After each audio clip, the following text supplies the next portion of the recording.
Hello, các bạn ơi, hôm nay cùng mình đi vào khu vườn đi hái rau đi các bạn ơi. Đây có một cây rau các bạn ạ, mình sẽ hái về nấu canh nhé các bạn nhé. Đây mình có cả một cái xẻng các bạn ạ. Cái này để đi đào đất đấy, đi tìm xem có cái củ gì ăn không các bạn nhé. Đi xem là có cái củ gì ăn không các bạn ạ. Ui, các bạn ơi, wow, chà rất nhiều xe đồ chơi ở đây này. Không biết ai vứt ở đây nhá các bạn ơi. Ở đây là chiếc xe gì đây? Các bạn ơi, đây là một chiếc xe máy xúc này. Mình cho trong rổ nhá, rất là to luôn này các bạn này. Chiếc xe máy xúc rất là đẹp luôn. Không biết ai vứt đồ chơi ở trên cây ấy các bạn ạ. Đây là chiếc xe gì đây nhỉ? Chiếc xe này là xe gì đây? Các bạn ơi, đây là một chiếc xe cứu hỏa này. Một em fire truck nha. Wow, ở đây có cả cái tay quay này các bạn này. Mình sẽ chỉ cho các bạn xem nhá. Đây này. Đấy, để nâng cái cần này lên này, hạ xuống này các bạn này. Đấy, nâng cần lên nhá. Wow. Wow, em này rất là xịn sò luôn nhé các bạn nhá. Mình sẽ cho vào đây nhá. Xem trên cây còn nữa không hả các bạn ơi. Trên cây nãy mình thấy còn một em. Đây rồi các bạn ơi. Ơi, cái xe gì đây?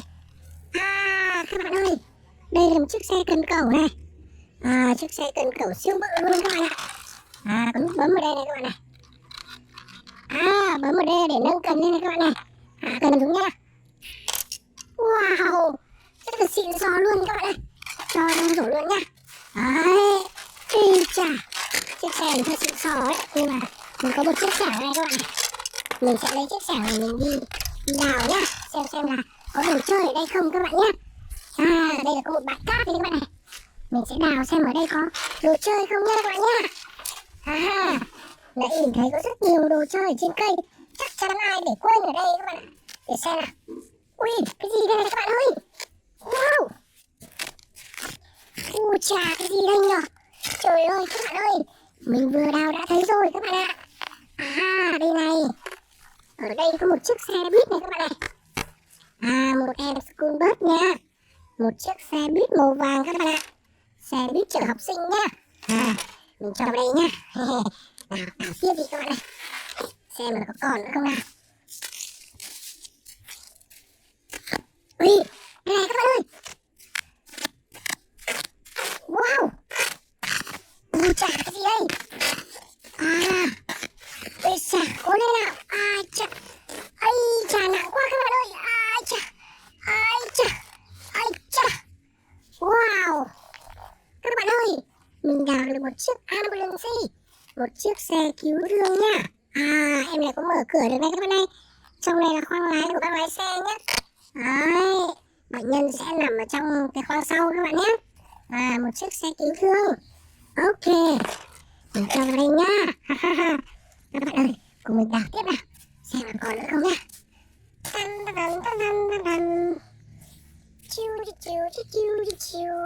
Ây, đây này các bạn ơi. Ui, các bạn ơi. Wow. Một chiếc xe gì đây này các bạn này. Wow. Các bạn ơi, đây là một chiếc xe cảnh sát này. Một em police car. Wow, chiếc xe cảnh sát gầm cao nhé các bạn nha. Một em police 396. Rất là đẹp và xịn sò luôn các bạn nha. Ở đây có thể lắp pin được này các bạn này. Mở nắp này ra để lắp pin nhé. Lắp pin vào đây này. Bật công tắc ở đây nhé. Tí về mình sẽ lắp pin em này nhé các bạn nhé. Mình cho vào đây nhé. Ok, quá nhiều đồ chơi luôn các bạn ạ. Nào, cùng mình đi đào tiếp đi. Xem có còn nữa không nào. Đây này các bạn ơi. Cái gì đây này? Wow.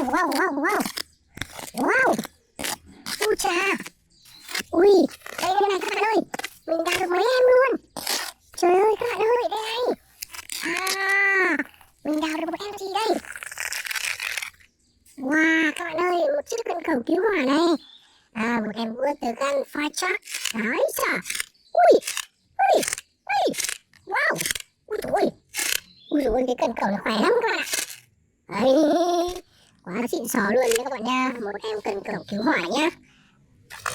Rồi, mình cho vào đây nhá. Ở đây còn một em nữa đây các bạn này. Đấy, các bạn thấy không? Em này là em gì này. Mình sẽ đào em này lên xem. ây cha, ây cha, ây cha, ây cha. Wow, các bạn ơi, đây là một chiếc xe lu, một em Joner các bạn nhé. Một chiếc xe lu màu vàng để đi lu đường đấy các bạn ạ. Em có thể lu được đường nhá.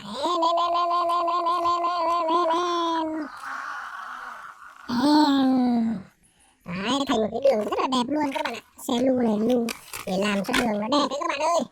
Đấy, các bạn ơi, đây một cái rổ rồi. Cùng mình đi ra bãi cát đằng kia đi.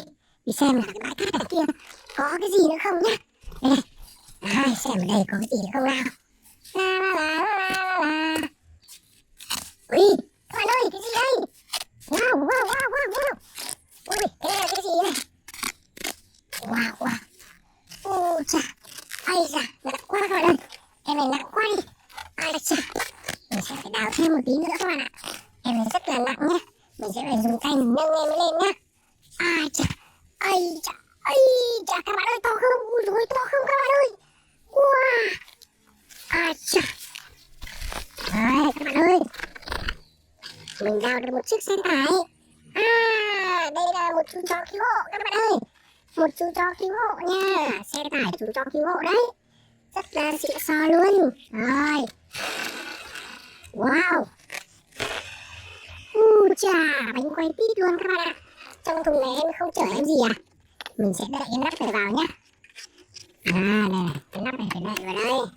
Đấy, đậy vào. Một chiếc xe tải chở hàng các bạn nhé. Đó, mình sẽ cho ở trong rổ. Các bạn ơi, thấy nhiều không? Quá nhiều luôn. Nào, cùng mình đi đào tiếp đi. Đây này các bạn, có cái gì đây? Ấy, đây này. Ui dồi ôi, cái gì đây? Có cả mắt luôn này các bạn này. Wow. Ui cha, cái gì đây? Wow. Hello, GD Crab. Một em cua các bạn ơi. Một em cua rất là cute phô mai quay nhá. Cute Crab. Wow. Mình sẽ cho vào đây. Đây hết một cái rổ đồ chơi luôn các bạn ơi. Quá nhiều luôn. Đây này, còn một em nữa này các bạn này. Em này là em xe gì đây? Ui dồi, còn đây này, cái gì đây? Một em thỏ. Ui, em thỏ bị cắt lớp rồi. May quá có mình cứu được em thỏ các bạn nhé. Đây là em thỏ màu hồng này, cute này, đeo quả chuông ở trước ngực này, rất là cute nhá.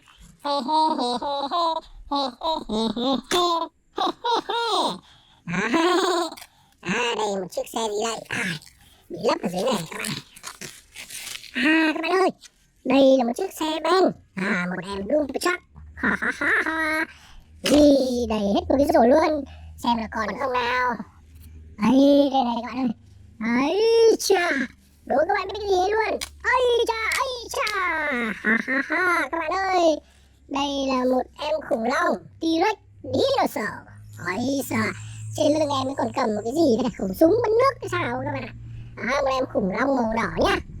Ok các bạn ơi, hôm nay mình tìm được một rổ đồ chơi rất là đầy này các bạn ơi. Bye bye các bạn nha.